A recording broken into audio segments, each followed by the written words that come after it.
My name is Mary Jane Fashner Davis. I have 3 children, 2 girls and 1 boy, and a nice little dog.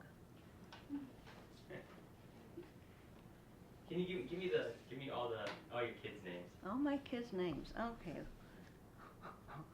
We have Sally Sue, Thomas Judson, and Christine Joanne. Okay.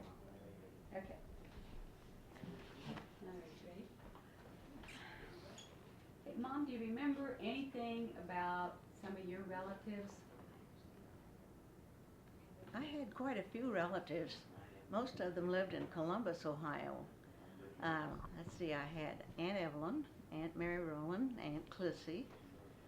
They all lived in Columbus. And then I had, How were they related? they were my dad's brothers and sisters. And then we had Aunt Stelly here, and she was my dad's sister. My mom had a sister and three brothers. Uncle Bill, Uncle Carl, 2 brothers. 2 brothers. 2 brothers, and Aunt Evelyn. And Aunt Evelyn was she was a character. She loved lodge work. She was a daughter of a nationwide aisle, something, and they dressed up like Egyptians and oh yeah, this was a big deal. And she'd go to a meeting, and then the next day they'd get together on the phone and they'd talk about everybody. And I decided that I wasn't really interested in that type vocation. So I had to join the Rainbow Girls just to shut Aunt Evelyn up.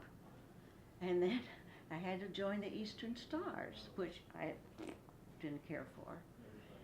And I went to one meeting when I joined, and I went to a meeting when my sister joined.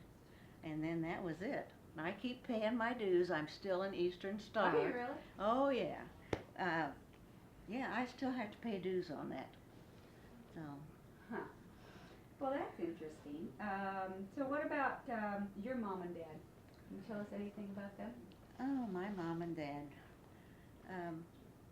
My mom was in the flood of 1913. She worked in downtown Columbus in a seat cover factory. And her brother was what they called the floor walker. And when the water kept coming up, they kept saying, you know, can we go home? And their boss wouldn't let them go home. So finally he got wise that this was going to be a catastrophe if they didn't get those people out of downtown, because where my mom lived was kind of up a hill. It was higher up ground, and they took the last streetcar home. So when the rivers all flooded, Dayton wasn't the only place that flooded. Oh no, Columbus no. flooded everything. Yeah, Cincinnati, they all flooded. But that's probably the biggest, scariest thing that ever happened to her. And she lived, in fact, the park is still there, Schiller Park in Columbus, and they used to go to dances there. And one time we took a trip over there, remember? And we went to Schiller Park. Maybe it was Chris, but it's still there. But now it's an outdoor sort of a play. They give little plays and do little things. It's still there. Yeah, Yeah. how neat. So do you know how she met Grandpa? Yeah, I know. Not too much about it, but he was dating Aunt Evelyn. Oh. Yeah.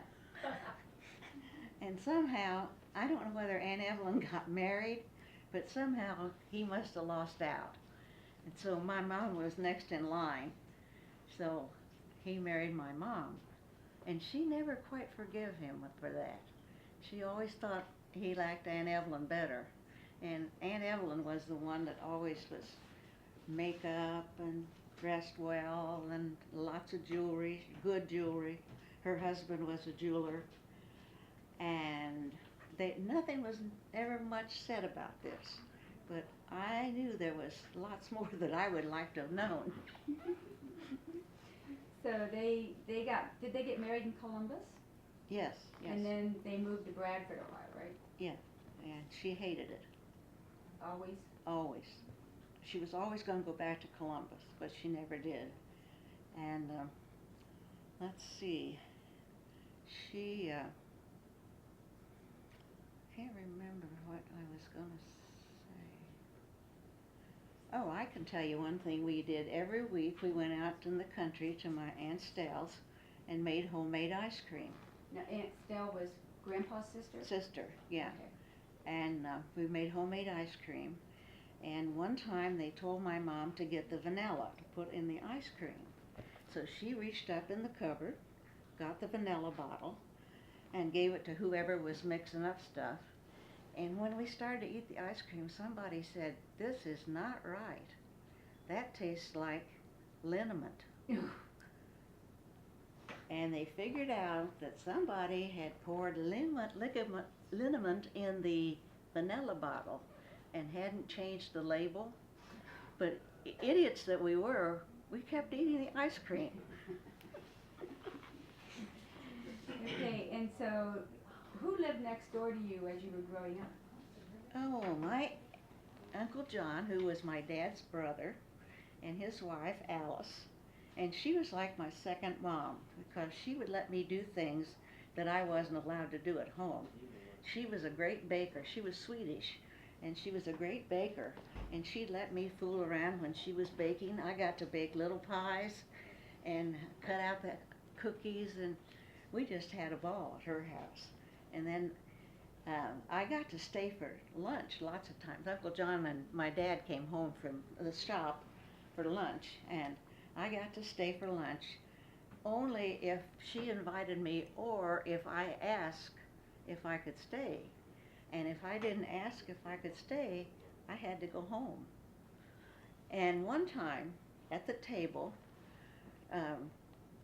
Aunt Alice was a rather stern person, and they were talking about something that I didn't know what it was about. And all at once, she picked up the knife that she sliced the bread with, and she said, "John Fashner, if you don't shut up, I'm going to cut your tongue out." Well, I thought, poor Uncle John. The next time I see him, he won't have any tongue. Because she always did what she said? Yeah, exactly. Yeah.